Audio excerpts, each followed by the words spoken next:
Salut, c'est Tusnul, voici ma vidéo de mise à jour pour Belvédère. Encore une semaine sportive sur Belvédère, hein, puisqu'on a eu le droit à notre grosse attaque de la M20, et même on est allé chercher un support majeur, celui des 50 euros. On est en tendance baissière, puisqu'on a notre M7 qui est ici, décroissante, qui est sous une M20 qui elle-même est décroissante, donc la tendance est baissière. Tout de suite, ce qui est positif quand même, par rapport à l'attaque de cette semaine, c'est que donc on voit, comme je vous disais, qu'on a été au contact des 50 euros, support majeur. On a même presque été à quelques centimes près au contact du bas de la fourchette d'Andrews.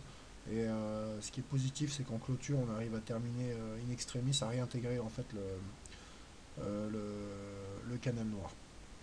Haussier qui est en route depuis, depuis la mi-novembre, début novembre même. Donc,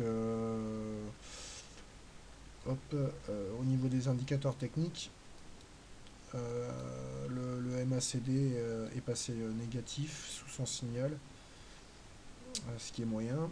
On a un momentum qui est en passe de redevenir positif, donc ça sera équivalent à un signal d'achat, mais bon, ça sera surveillé quand même. Et on a un stochastique qui parade pratiquement en zone tout proche de la zone de surachat, au-dessus de son signal, bien orienté donc. Et des volumes, même si on a repris un peu de couleur cette semaine, qui sont finalement en baisse pour la fin de semaine. On est sous la moyenne mobile à 20 séances, donc c'est relativement moyen. Ce qui annoncerait un changement, enfin du moins un changement, un mouvement des cours violent, c'est qu'en fait on a les Bollinger qui commencent à reconverger entre elles, donc ça sera surveillé. Un petit tour du côté de l'hebdo, puisqu'on est en fin de semaine,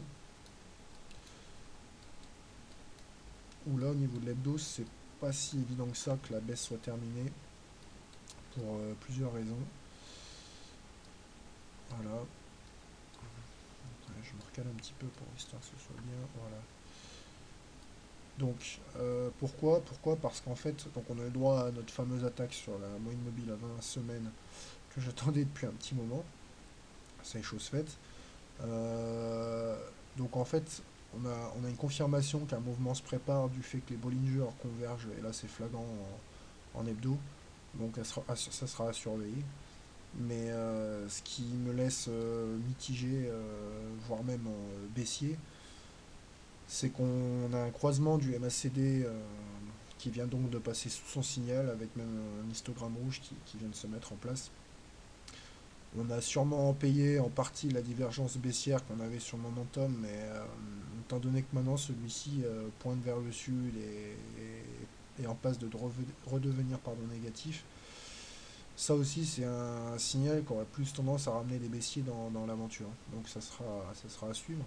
On a un stochastique qui prend un peu de repos, qui repasse sous son signal, qui s'éloigne de la zone de surachat, mais qui reste au-dessus des 50, donc bien orienté globalement. Avec des volumes en forte hausse cette semaine, mais qui restent quand même sous la moyenne mobile à 20 semaines justement. Donc ça sera aussi à surveiller. Euh, oui, donc ça, faudra voir tout simplement si on va être capable de repartir à la hausse ou pas. Moi, je vous dis personnellement, j'aurais une tendance à être baissier, même si sur l'hebdo, on est en tendance encore croissante, enfin, tendance positive, puisqu'on a bien notre M20 qui passe là, qui est croissante elle-même, et la M7 qui est croissante également, qui est donc au-dessus de la M20, donc la tendance est haussière en hebdo, pardon, et baissière en journalier. Donc pour lundi, enfin pour demain, si on zoome un petit peu, hop, donc à mon avis, pour les haussiers les plus optimistes qui pensent que la baisse est finie et que maintenant on va pouvoir repartir à l'assaut des plus hauts, eux achèteront certainement sur les niveaux actuels, avec pour objectif d'aller chercher dans un premier temps à peu près ce niveau-là, en fait, qui correspond au 23,6% de Fibonacci à 64,23, et puis à cette ligne qui est en fait la mi-distance entre la médiane de la fourchette Andrews et le haut de la fourchette. Je pense que ce sera un bon objectif, quoi. Les plus pessimistes, eux, attendront certainement un contact sur la moyenne mobile à 7 séances, voire même la médiane de la fourchette d'Andrews pour se placer. Toujours le même objectif d'aller chercher le haut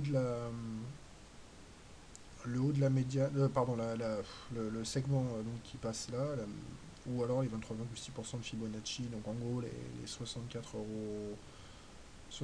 € par là, 64,20 quoi.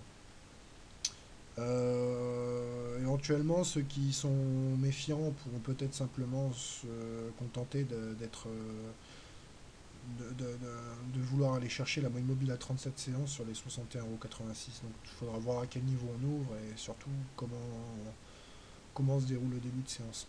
Les baissiers, eux, les plus agressifs forcément, shorteront les niveaux actuels avec pour objectif d'aller chercher donc dans un premier temps la médiane de la fourchette d'Andrews et éventuellement le bas du canal à peu près sur les 57 €. Les plus prudents attendront sûrement un contact, un contact sur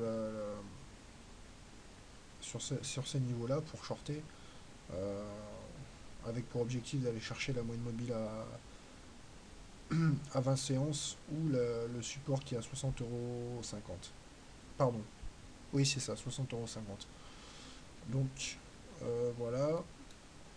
Bah, c'est tout ce qu'il y avait à dire pour cette semaine pour Belvédère.